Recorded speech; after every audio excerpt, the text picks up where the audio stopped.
Y comenzamos, así les presentamos el menú informativo de esta noche. Les hablé hace algunos instantes en esa conversación con Paola de liderazgo y les mencionaba que de acuerdo a una encuesta mundial, aproximadamente el 40% de los grandes líderes son de carácter introvertido. Contrariamente a lo que se pueda pensar, cuando hablamos de un líder generalmente deducimos que es una persona arrolladora, extrovertida, espontánea, que conquista, que incluso tiene un sex appeal. Pero en los hechos no siempre es así. Han existido y existen grandes líderes como por ejemplo Bill Gates, que se declara introvertido, la Madre Teresa de Calcuta, el propio Lionel Messi en el campo del fútbol, y así se van perfilando características que distancian al líder del estereotipo. Vamos a hablar esta noche de liderazgo en general y también de liderazgo aplicado a la familia, al campo deportivo y específicamente al fútbol.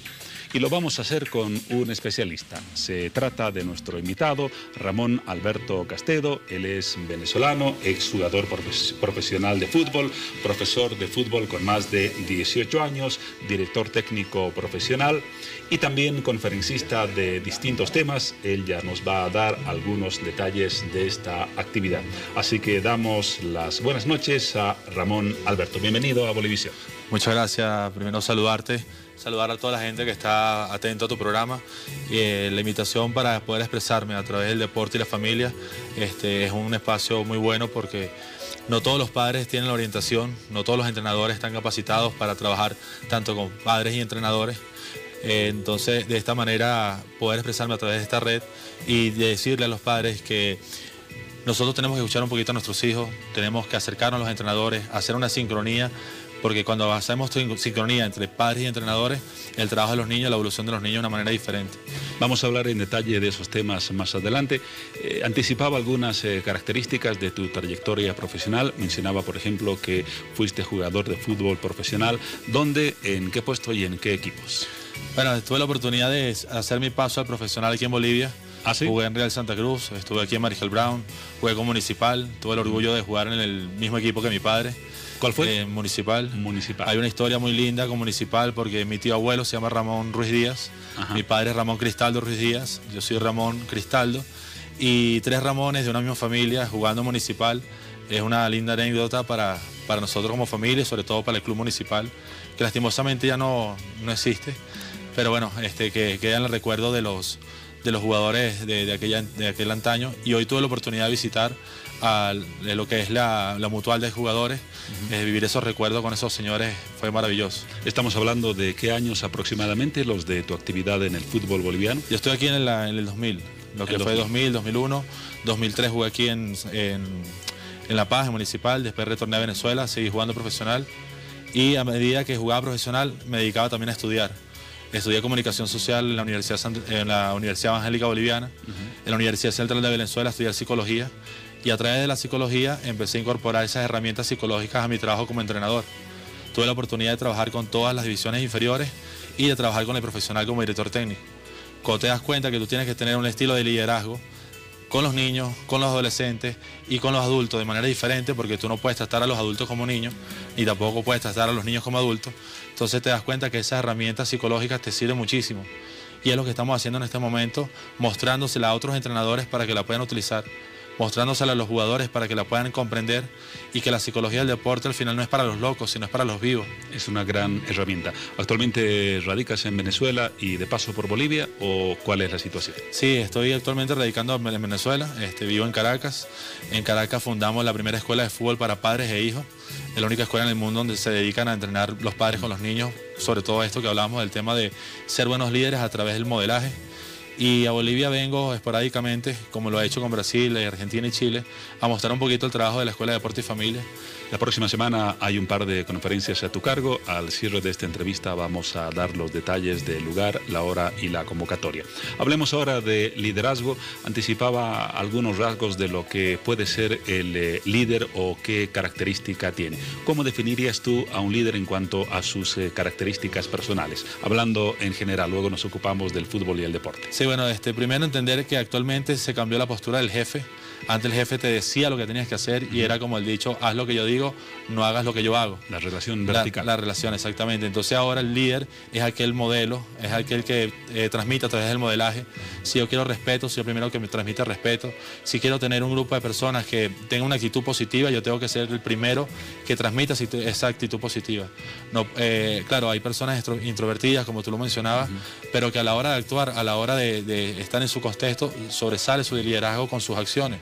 Entonces, hay algunos que son de hablar, algunos que son de dirigir, pero hay otros que son de sus movimientos. ¿Y qué determina que una persona tenga la condición de líder? ¿Qué cualidades debe tener o cuáles son los rasgos fundamentales que lo llevan a esa situación de dirección, de encabezar una unidad, un área, un equipo, en general, un grupo humano?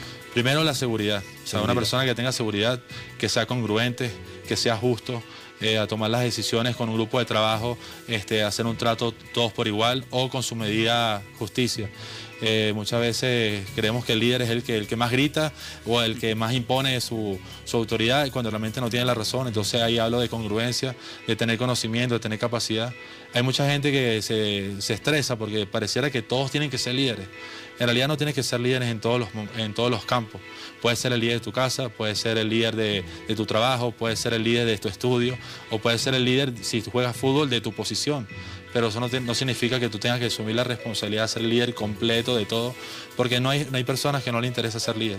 Y algunos dicen que el líder debe ser tal como es. No por el hecho de tener esa condición debe aparentar algo que no va con su personalidad real. Un líder, dice la teoría, debe ser tan espontáneo como sea posible, porque eso también marca una diferencia y una guía para quienes conducen.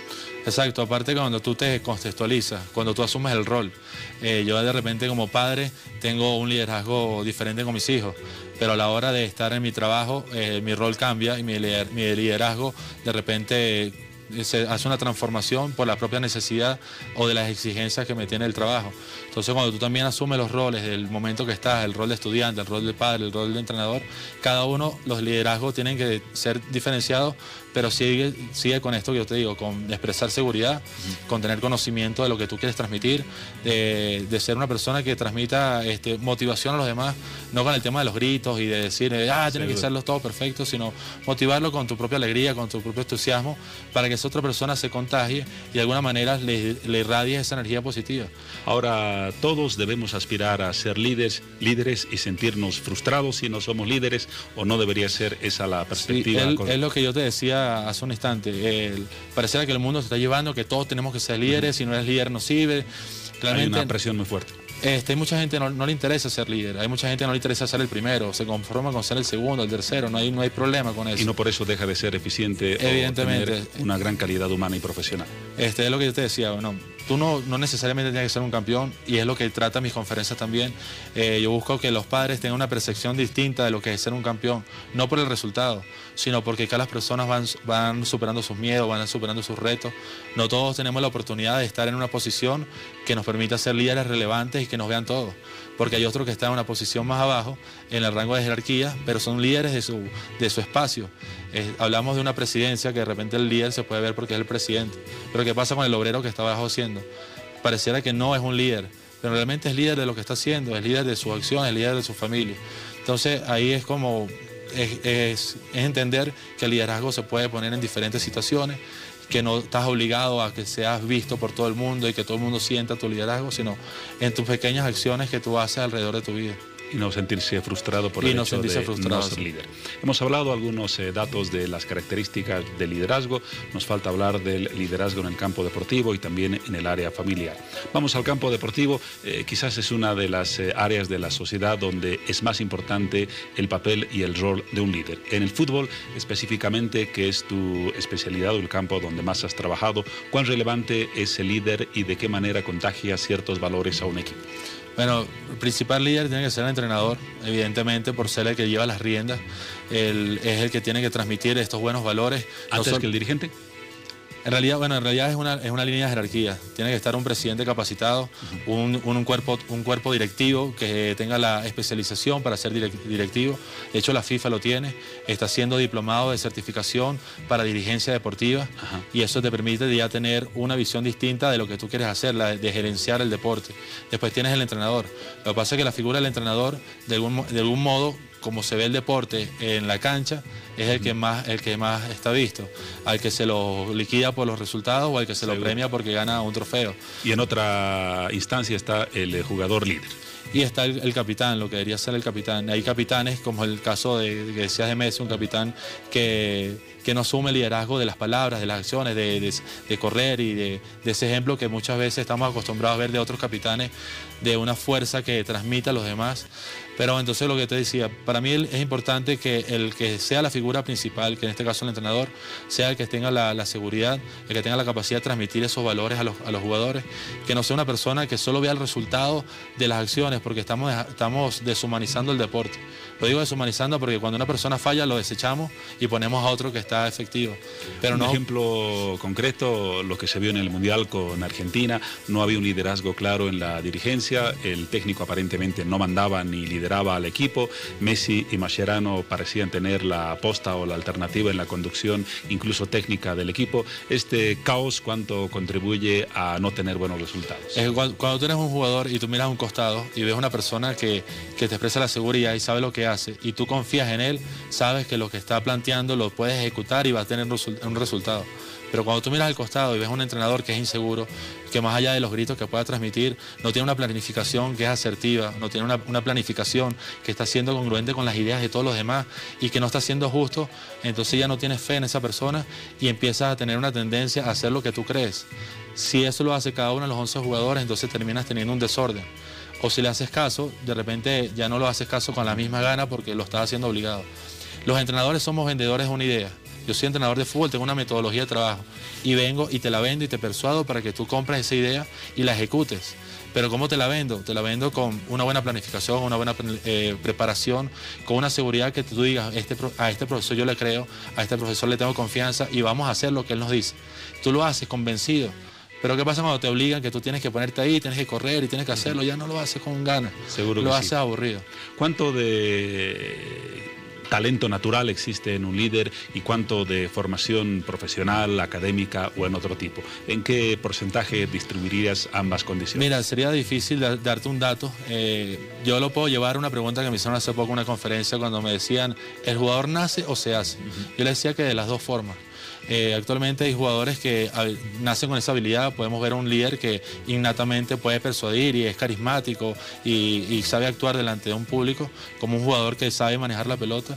Y tenemos también aquellos que son atletas que no son muy habilidosos con los pies, pero son grandes personas que se entrenan, que tienen un cuerpo físico para rendir en una posición, que pueden quitarla y entregarla sin necesidad de tener muchas habilidades. Entonces ahí es cuando yo te digo que un jugador se hace y un jugador también nace. Y el líder también puede ser igual, con estudio, con preparación, sabiendo cómo ubicarse en un contexto, sabiendo utilizar las palabras correctas, teniendo un tono de voz, una presencia, todo eso que tú te preparas te sirve para decirte que tú puedes ser un líder que estás preparado, más allá del el que ya está hecho, porque bueno, la vida le dio esa virtud. Y en el deporte hay líderes que incluso trascienden la esfera de su actividad. Hace algunos años se daba a conocer una encuesta, por ejemplo, posiblemente la conociste, que decía que en el rango de las 3 personas más influyentes en el mundo, 1 era Nelson Mandela, 2 Roger Federer. Persona influyente, un gran líder. ¿Cómo un deportista puede, en el ejemplo que estamos mencionando, Roger Federer, trascender las fronteras de su actividad y convertirse en una referencia mundial, no solo deportiva, sino de actitud y de comportamiento en general? Sí, también cuando tú estudias un poco la historia de cómo ellos se desarrollaron, cómo fueron superando sus retos, cuando tú ves el análisis de su infancia, de cómo ellos fueron evolucionando, entonces son personas que se hacen referentes y se hacen muy fácil después después tú seguir sus pasos, porque saben que son personas que no la tuvieron fácil, no son personas que de la noche a la mañana llegaron a esa posición, sino que hubo una constancia, hubo un esfuerzo, hubo un trabajo, y que cuando tú dices, bueno, si yo con constancia, con esfuerzo, con trabajo, de repente puedo trascender, entonces estas personas se vuelven, como te decían, referentes para nuestro trabajo y un gran ejemplo a seguir. Y ni qué decir de Mandela, desde luego. Vamos ahora al tercer campo que nos propusimos abordar, el liderazgo dentro de la familia. ¿Cuál debe ser el papel de un padre, de una madre, para establecer un punto de referencia que sea equivalente al liderazgo para una buena guía de la familia y de los hijos? Sigue partiendo, y siempre lo digo, partiendo del modelaje. De nosotros enseñarles, inculcarles nuestros valores, entender que el padre es el principal, la principal persona que tiene que darle los valores a los niños. El ejemplo. El ejemplo. Muchas veces creemos que el colegio lo tiene que dar y nosotros no nos ocupamos de educar a nuestros hijos. Esperamos que en el colegio le den educación, cuando realmente el colegio te imparte son los conocimientos de lectura, de matemática, y nosotros los valores del respeto, de la cordialidad, de la responsabilidad se la estamos dando nosotros. Un padre irresponsable, un padre que no se ocupa de sus hijos, un padre que no escucha a sus hijos. Conozco muchos padres que los hijos tienen que ser mudos, tienen que hacer caso a lo que ellos dicen. Y realmente cuando tú empiezas a ver cómo eran los padres de antes, cómo son los padres de ahora, tienen una gran competencia. Antes los padres no tenían los medios de comunicación. El ejemplo a seguir era el padre únicamente o el maestro. En cambio ahorita con la tecnología muchos chicos tienen la oportunidad de seguir a mucha gente, de tener muchas referencias. Entonces el padre tiene que saber lidiar con esas imágenes o esas referencias que tienen los niños para que no se desvíen de un objetivo. O al padre encaminarlos por un lugar y acompañarlo a que ese niño de alguna manera no quede solo, pero tampoco sea autoritario en sus decisiones. Los tiempos han cambiado, la tecnología ha progresado notablemente, pero se mantiene el viejo valor de que la familia es la mejor y la máxima referencia de educación y de formación para los niños, antes que otros espacios de la sociedad como el colegio, la universidad, los amigos, etc. Sí, exacto. A veces nos conseguimos con familias disfuncionales, donde nosotros como entrenadores tenemos que conocer esa familia para saber cómo podemos aportar para el núcleo familiar. Yo soy un entrenador que tengo de repente 5 madres solteras y que yo me convierto en la figura paterna de ese niño, sin la necesidad de que ellas me busquen a mí como figura paterna, pero el niño de alguna manera lo hace.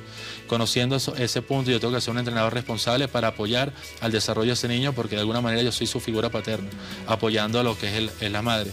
El tema, como tú decías, hay una gran competencia con la tecnología por todo lo que vivimos con los medios de comunicación.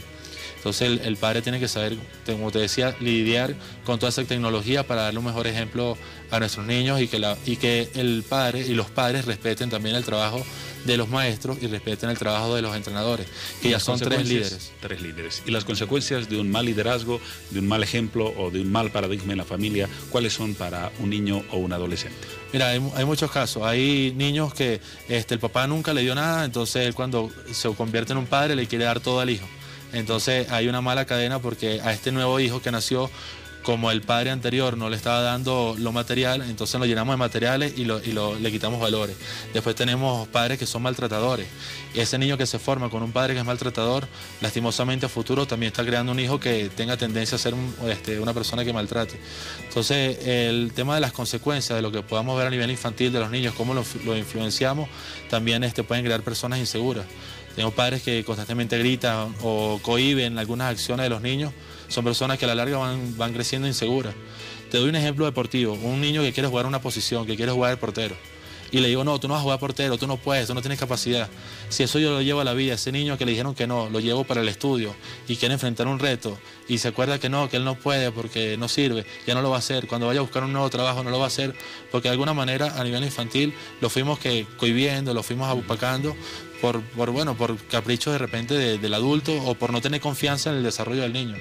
Si tú escuchas a un niño o tú lo ves actuar a un niño, de repente te sorprendes por la cantidad de cosas buenas que tiene. Incluso cosas que tú no creías tener, para enseñarles las aprenden solo. Y hay muchos padres, en vez de contentarse con eso, más bien se sienten como que de dónde sacó eso, y lucho porque ya no vuelva a pasar, porque es como que no te lo dije yo. Y es una etapa muy sensible en la que los niños absorben las emociones, los traumas, la felicidad, los problemas como esponja, y cómo asimilen ese contexto determina en gran parte cuál va a ser su comportamiento en la vida. Exactamente, yo siempre digo, mira, los niños nacieron en nuestra casa porque el destino nos los puso ahí, no eligieron estar con nosotros. Después, por presión social, los niños tienen que ir a estudiar estudiar para ser alguien en la vida. Pero cuando ellos deciden un lugar, como decirte el deporte, el fútbol, ellos están ahí porque les gusta. El entrenador se vuelve su primer héroe. Ahora, si yo soy un líder como padre, que no confío en ese otro líder, que es el entrenador, y hago una lucha de poderes, hago una lucha de liderazgo, y le digo a mi hijo, no, tú no le hagas caso a él, porque no sirve. El niño queda como en un limbo diciendo a quién le hago caso, a mi padre, que tanto lo amo, o a mi entrenador, que es el primero que yo decido estar, el que decido escuchar para aprender algo. Y si eso mismo lo hago con el maestro, porque pasa muchísimo. Antes los padres se ponían del lado del maestro para educar a los hijos. Ahora pareciera una lucha de que el maestro tiene que hacer lo que digan los padres y el niño tiene un poder impresionante, porque si el maestro regaña al niño, yo voy y regaño al maestro, que porque le está diciendo a mi hijo, en vez de ponerme en sintonía con el maestro y ponerme en sintonía con el entrenador para el desarrollo de nuestros niños. Somos 3 líderes formando una gran persona. Hay muchos padres que lo hacen al revés, no creen en los otros líderes y quieren hacerlo todo solo, y ahí es donde están los grandes errores. Datos muy valiosos que dan una referencia de las características del liderazgo. Entiendo que la próxima semana ofrecerás un taller de capacitación titulado Psicología aplicada al fútbol para entrenadores. ¿De qué se trata? ¿Qué dice el título? ¿Qué se busca con este taller? Sí, bueno, hace un buen tiempo vengo trabajando cerca de la psicología. Soy un entrenador que promueve la psicología del deporte. Trato de que la gente la entienda. Como te decía, la psicología del deporte no es para los locos, es para los vivos. Si yo tengo un problema que no me está saliendo una jugada, que no me estoy concentrando, busco a alguien que me ayude. Estoy jugando vivo para poder hacerlo bien. Si estoy haciendo bien las cosas, me están saliendo y quiero mantenerla por un buen tiempo, busco a alguien que me ayude y me permita a seguir haciendo esas cosas positivas que estaba haciendo.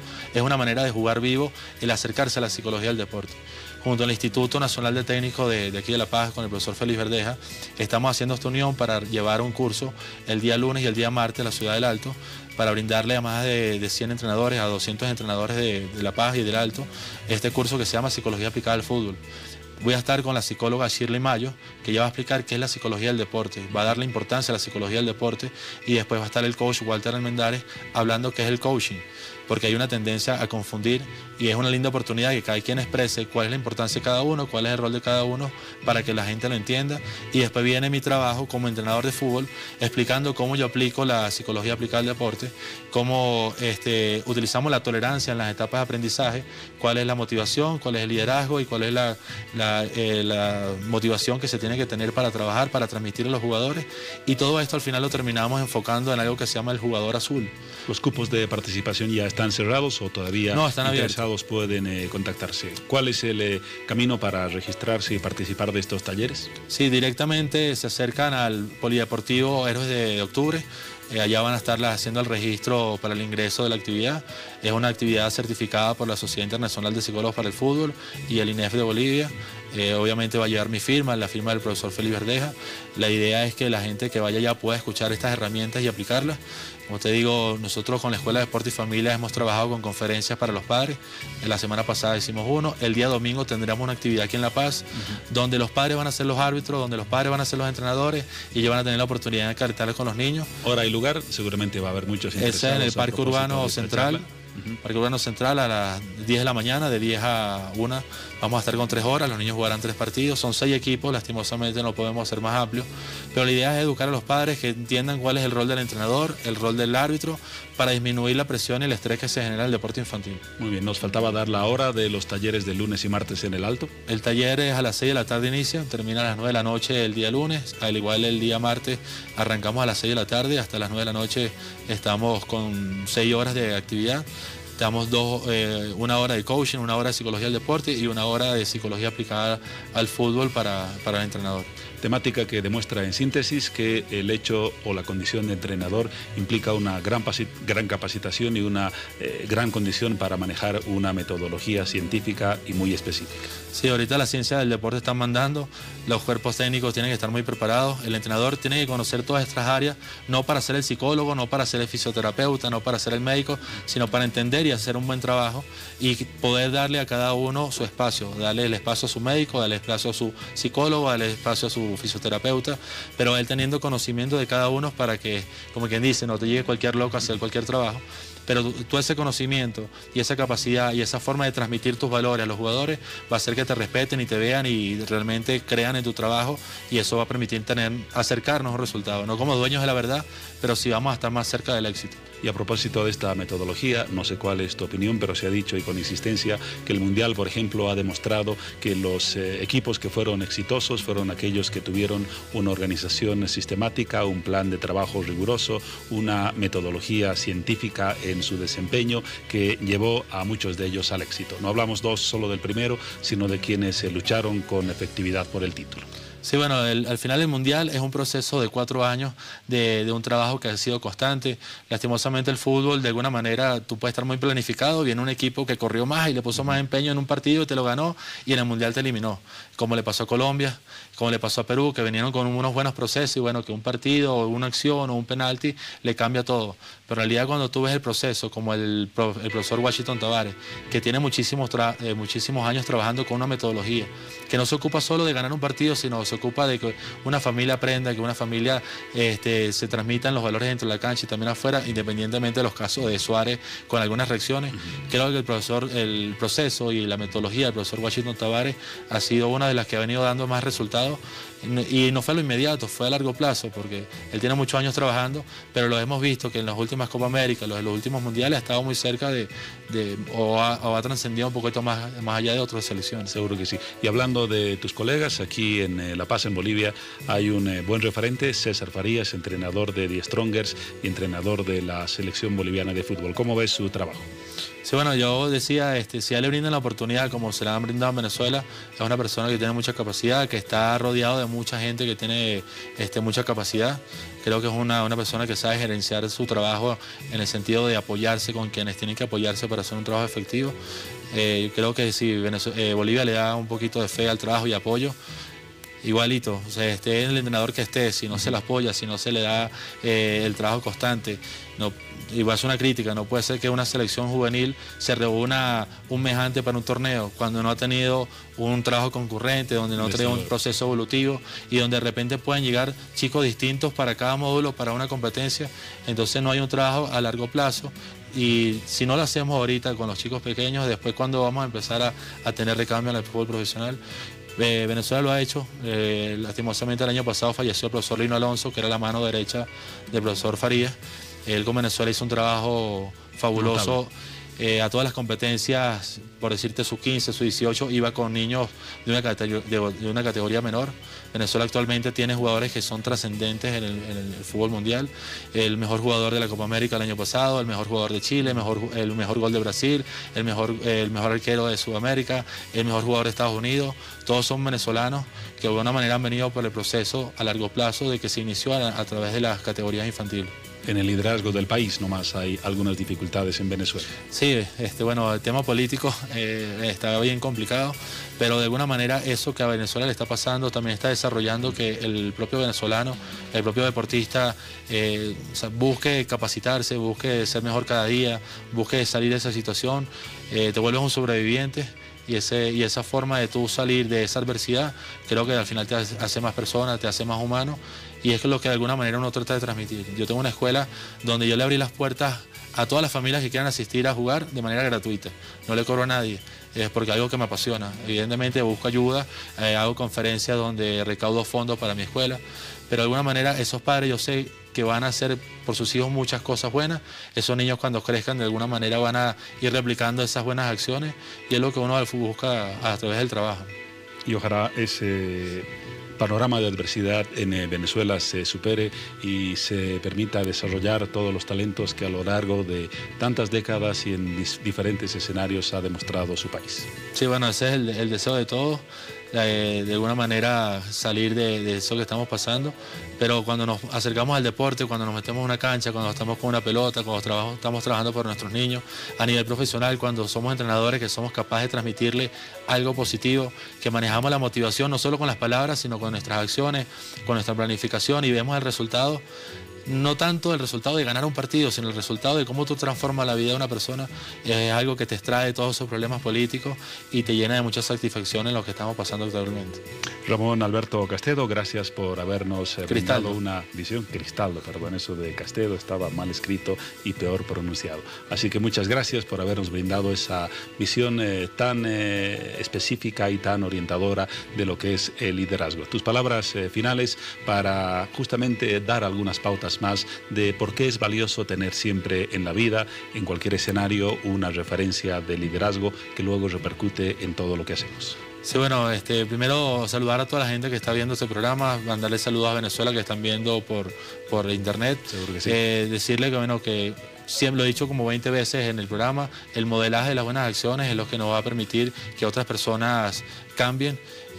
Si de alguna manera nosotros le ponemos voluntad a nuestro trabajo, somos los primeros que buscamos que se haga un cambio, yo creo que los demás van a recibir esa transformación que estamos haciendo nosotros. Si nos quedamos sentados esperando que los demás hagan, es como que un poquito más difícil. Hay un dicho que dice, si alguien no lo hizo, yo puedo ser el primero en que lo haga, y de alguna manera creo que eso es el tema del liderazgo. Y siempre habrá para todos nosotros la oportunidad de llevar a la práctica ese dicho. ¿Lo reiteramos? Sí, bueno, invitarlos al curso del día lunes y el martes en el Alto, para el taller de psicología aplicada al fútbol. El domingo los que se quieran acercar a ver este torneo de fútbol, deporte y familia en el Parque Urbano Central, que estamos a las 10 de la mañana. De alguna manera se pueden acercar, yo soy muy abierto para conversar, me gusta platicar, sobre todo por el intercambio de ideas. Es una manera de crecer. Y bueno, volverte a agradecer por brindarme esta oportunidad de expresarme a través de tu canal.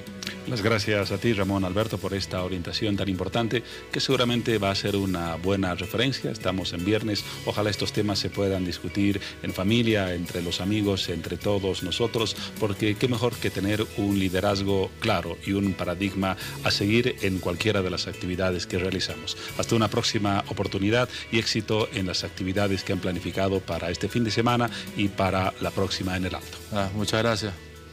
Vamos ahora a un corte tras este tema. Son las 20.